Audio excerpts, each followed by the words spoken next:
Hello my dear friends, आपका स्वागत है मेरे इस 12th मैन कमेंट्री चैनल में। आज हम डिस्कस करेंगे WPL ऑक्शन का जो स्क्वाड अपडेट हुआ है। कल जो WPL ऑक्शन गया है, कौन सी प्लेयर कौन सी टीम में गई, कितने रुपए में गई, आज हम सब डिस्कस करने वाले हैं। तो चलिए शुरुआत करते हैं एक धमाकेदार अंदाज से। तो very welcome to my YouTube channel. तो देखिए, पहले हम डिस्कस करेंगे आरसीबी का स्क्वाड, रॉयल चैलेंजर्स बेंगलोर। तो आप देख पा रहे होंगे यहाँ पे रिटर्न्ड प्लेयर का list. Smriti Mandhana 3.5 CR, Richa Ghosh 2.75 CR, Ellyse Perry 2 CR and Shreyanka Patil 60 lakh. तो इन्होंने 4 प्लेयर को रिटर्न किए थे और रूल के हिसाब से इनके पास एक RTM बाकी था। तो इन्होंने RTM जो वो प्रेमा रावत पे यूज किया है 20 लाख के रुपए में। तो पूरा स्क्वाड अगर हम एनालाइज करेंगे तो देखेंगे कि लॉरेन बेल 90 लाख में गई हैं, Pooja Vastrakar 85 lakh, Arundhati Reddy 75 lakh, Grace Harris 75 lakh, Radha Yadav 65 lakh, Nadine de Klerk South Africa के धाकड़ all-rounder 65 lakh, Georgia Voll Australia का धमाकेदार ओपनर बैट्समैन है ये 60 lakh, Dayalan Hemalatha 30 lakh, Linsey Smith England का स्पिनर 30 लाख, प्रेमा रॉयल पे तो मैंने बोला ही RTM यूज किया है इन्होंने, गौतमी नायक 10 लाख और कुमार प्रत्युषा 10 लाख। देखिए, इनके पास 15 करोड़ के 15 करोड़ पूरे खर्च हो गए और मिनिमम आपको 15 प्लेयर खरीदने चाहिए। तो इन्होंने मिनिमम 15 और मैक्सिमम 18, तो इन्होंने 16 प्लेयर कंप्लीट किया है और 6 में से 6 फॉरेनर प्लेयर बाय कर दिया है। तो ये थी RCB की अपडेट। इसके बाद हम चलते हैं यूपी वॉरियर्स के तरफ। तो यूपी वॉरियर्स का थोड़ा देखते हैं।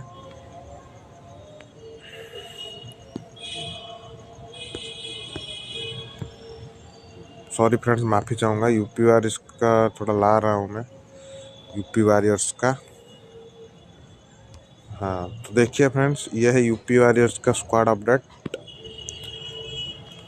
तो इन्होंने एक ही प्लेयर को रिटर्न किया था, श्वेता शेरावत को, जो कि अनकैप्ड प्लेयर है, और 50 लाख में इनको किया था रिटर्न। तो इनके पास सभी टीमों में से ज़्यादा पर्स बाकी था। देखिए, 14 CR 14.85 यानी 14 CR 50 लाख, और इनके पास एक्शन ख़त्म होते होते 15 लाख बाकी है। इन्होंने 18 में से 18 प्लेयर बाय किए और 6 में से 6 ओवरसीज बाय किए, फॉरेनर 6 में से 6 यूज कर दिए। तो देखेंगे कि दीप्ति शर्मा RTM यूज किया इन्होंने 3.2 CR में। ये 2026 का WPL ऑक्शन का सबसे महंगी प्लेयर निकली है। फिर शिखा पांडे 2 CR 2.4 CR यानी 2 करोड़ 40 लाख, अनकैप्ड प्लेयर है इंडिया का। मैग लर्निंग ऑस्ट्रेलिया के धमाकेदार कैप्टन 1 करोड़ 90 लाख। फोएबल स्पीड ये भी ऑस्ट्रेलिया की है 1 करोड़ 20 लाख। आशा शोभना 1 करोड़ 10 लाख, इंडिया की हैं ये। सोफी एक्लस्टन को RTM यूज किया इन्होंने सिर्फ। भाई, ODI का नंबर 1 बॉलर को ये तो मिनिमम 2.5 करोड़ एक्सपेक्ट मैंने किया था, लेकिन सिर्फ 1 करोड़ के नीचे ही चली गई, 85 लाख में ये चली गई। उसके बाद डियोंड्रे डॉटिन 80 लाख, वेस्ट इंडीज की धाकड़ बल्लेबाज हैं ये। फिर केरन नवगिरे 7 लाख, क्रांति गौड़ 50 लाख, दोनों पे ही RTM यूज कर दिया इन्होंने। इनके पास 4 RTM बाकी थे क्योंकि इन्होंने एक ही प्लेयर को रिटर्न किया था। तो इनमें से 3 RTM तो खर्च कर दिए, दीप्ति शर्मा, किरण नवगिरे और क्रांति गौड़ के ऊपर। फिर आएंगे प्रतिका रावल 50 लाख। हमारे इंडिया के अभी जो रिसेंटली वर्ल्ड कप गया है वुमेंस का, वहाँ पे ओपनिंग कर रही थी ये। हरलिन देवल 50 लाख। क्लोए ट्रायन साउथ अफ्रीका की ऑलराउंडर है ये, 30 लाख। सिप्रा गिल 10 लाख। सिमरन शेख 10 लाख। गोंगा डी त्रिशा 10 लाख। सुमन मीना 10 लाख और तारा नोरिस 10 लाख। मैं रिसर्च कर रहा था तो मुझे मालूम चला कि तारा नोरिस एक ऐसा प्लेयर है जिन्होंने WPL में पहले बार हैट्रिक लिए थे, तो 10 लाख ही गई। चलो ठीक है। इनका तो मैंने बताया 14 करोड़ 85 लाख था, और इनके पास अभी भी 15 लाख पड़े हैं, और 18 में से 18 प्लेयर इन्होंने बाय कर दिए। इसके बाद हम चलेंगे गुजरात जायंट्स के वुमेन्स के टीम के अपडेट की तरफ। तो चलिए, ये रही फ्रेंड्स गुजरात वुमेन्स की टीम की अपडेट। इन्होंने 2 प्लेयर को ही रिटर्न किया था, वो भी फॉरेनर, एस गार्डनर और बेथ मुनी। एस गार्डनर को 3.5 CR दिया था, 3 करोड़ 50 लाख। और बेथ मुनी तो मालूम है, ये दोनों ऑस्ट्रेलिया की, एक ऑलराउंडर है तो एक wicket keeper batsman. Beth Mooney 2.5 CR, WBBL का हाईएस्ट रन स्कोरर है ये। सोफी डिवाइन 2 CR, न्यूजीलैंड के जो ये कैप्टनसी कर रहे थे, इन्होंने इंटरनेशनल क्रिकेट को हाल ही में अलविदा किया है। फिर जॉर्जिया वेरहम 1 CR, 1 करोड़ में खरीदा है ऑस्ट्रेलिया के ऑलराउंडर को। फिर भारती फुलमाली को RTM यूज किया है 70 लाख में, और काशवी गौतम को भी RTM यूज किया है 65 लाख में। फिर रेणुका सिंह ठाकुर RCB से चली आई है गुजरात में 60 लाख में। यस्तिका भाटिया 50 लाख में। किम गार्थ ऑस्ट्रेलिया के पेस बॉलर हैं ये, 50 लाख में। डेनी वेटहॉच 50 लाख में। इंग्लैंड का मिड ऑर्डर या टॉप ऑर्डर भी खिला सकते हैं इनको। फिर अनुष्का शर्मा, तनुजा कन्वर, राजेश्वरी गायकवाड़, कनिका आहूजा, टिट्टा साधु, आयुषी सोनी, हैप्पी कुमारी, शिवानी सिंह, ये जो राइट साइड कॉलम है ये सब इंडिया के अनकैप्ड प्लेयर हैं। कोई 40 लाख में, कोई 30 लाख में, कोई 10 लाख में, ऐसा क्या है। तो इनके पास अनकैप्ड प्लेयर ज़्यादा हैं, और इनकी टीम ज़्यादा फॉरेनर पे ही डिपेंडेंट है।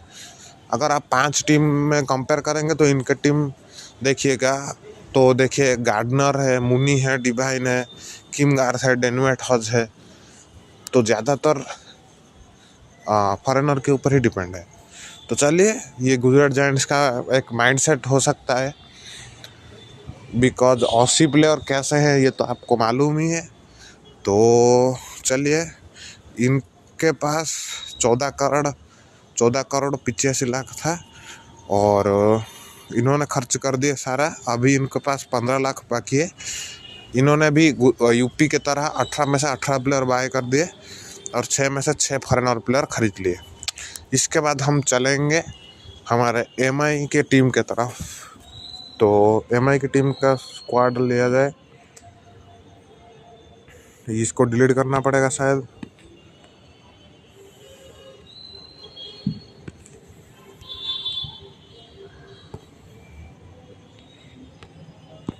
हाँ, ये डिलीट हो गया। अब लाएंगे मुंबई का स्क्वाड।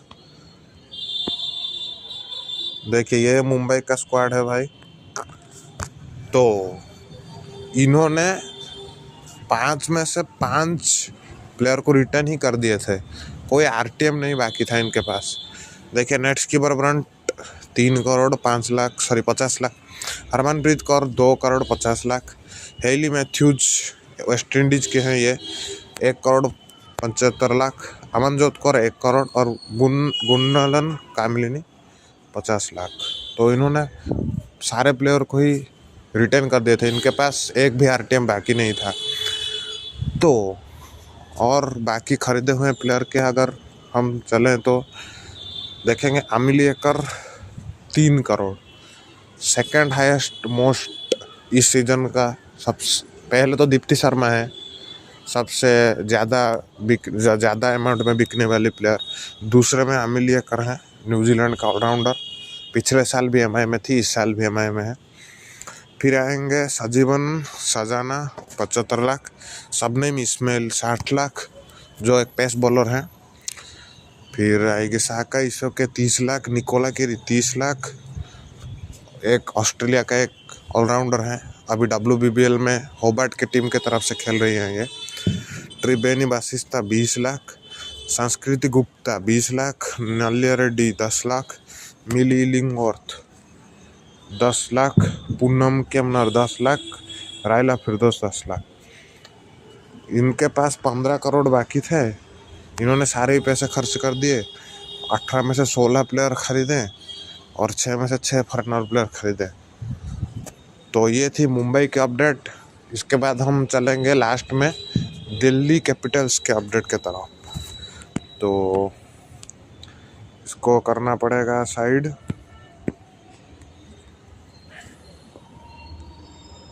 अगर हम जाएंगे दिल्ली की तरफ, देखिए फ्रेंड्स, ये है दिल्ली का स्क्वाड अपडेट। इन्होंने भी 5 में से 5 प्लेयर को रिटर्न कर दिया था MI के तरह, तो इनके पास भी एक भी RTM नहीं बचा था। तो देखेंगे आप, जेमिमा रॉड्रिक्स 2 करोड़ 20 लाख, मरीजन के 2 करोड़ 20 लाख। ये है जो अभी हाल फिलहाल में वर्ल्ड कप गया और अभी मेलबोर्न स्टार्स के तरफ खेल रहे हैं ये WBBL में। साउथ अफ्रीका के धमाकेदार ऑलराउंडर हैं। फिर Shafali Verma 2 crore 20 lakh, Annabel Sutherland Australia के ऑलराउंडर हैं ये 2 करोड़ 20 लाख, और निकी प्रसाद को 50 लाख। ये है इनका रिटेंड प्लेयर लिस्ट। उसके बाद हम जाएंगे देखेंगे तो श्री चरनी गई हैं, इंडिया के लेफ्ट आर्म स्पिनर है 1 करोड़ 30 लाख में। चिनेल हेनरी अभी ये ब्रिस्बेन हीट के तरफ से खेल रही है, वेस्ट इंडीज के धाकड़ बैट्समैन है ये, 1 करोड़ 30 लाख में ये भी गई हैं। लॉरा ओल्बर्ट 1 करोड़ 10 लाख। इनको तो कोई नहीं भूल पाएगा, इंडिया के अगेंस्ट फाइनल में और सेमीफाइनल में इंग्लैंड के अगेंस्ट 2 सेंचुरी आई थी। तो टेक्निकल बैटर है ये, साउथ अफ्रीका की कैप्टन भी है। स्नेहा राणा 50 लाख, मीनू मानी 40 लाख, तानिया भाटिया 30 लाख, लिजले ली 30 लाख। ये है wicket keeper batsman. Nandini Sharma 20 lakh, दिया यादव 10 लाख, लूसी हैमिल्टन 10 लाख और मादीवाला मामन था 10 लाख। तो ये है दिल्ली के स्क्वाड के अपडेट। इनके पास 15 करोड़ बाकी थे और 6 में से 6 फॉरेनर प्लेयर खरीदे, 18 में से 16 प्लेयर खरीदे हैं। ये मुंबई की तरह ही इनके प्लेयर है। मुंबई ने भी 5 प्लेयर रिटर्न किए थे, इन्होंने भी 5 प्लेयर रिटर्न किया। मुंबई ने भी 16 प्लेयर खरीदे, दिल्ली ने भी 16 प्लेयर ही खरीदे। तो सबसे ज़्यादा पैसा तो यूपी के पास था, फिर गुजरात के पास। इसके वजह से उन्होंने 18 में से 18 प्लेयर कंप्लीट किए, और बाकी जो RCB दिल्ली मुंबई है, RCB 15 प्लेयर और मुंबई ये दिल्ली 16 प्लेयर ही खरीदे सके। तो आपको कैसी लगी ये मेरी वीडियो? और दोस्तों माफ़ कीजिएगा बैकग्राउंड नॉइज़ के लिए, क्योंकि मैं छत के ऊपर वीडियो बना रहा हूँ। तो sorry for the inconvenience sound. And अगर अच्छा लगा तो प्लीज़ लाइक कमेंट सब्सक्राइब कर दीजिएगा, और कमेंट में लिख दीजिएगा कि मैं नेक्स्ट किस टॉपिक पर वीडियो लाऊं। तो चलिए चलते हैं, आज के लिए इतना ही। और मेरा एक क्वेश्चन भी है, 2026 में WPL कौन सी टीम जीतने वाली है, ये भी कमेंट कर दीजिएगा, ठीक है। तो चलिए आज के लिए इतना ही। All the best, ta-ta bye bye.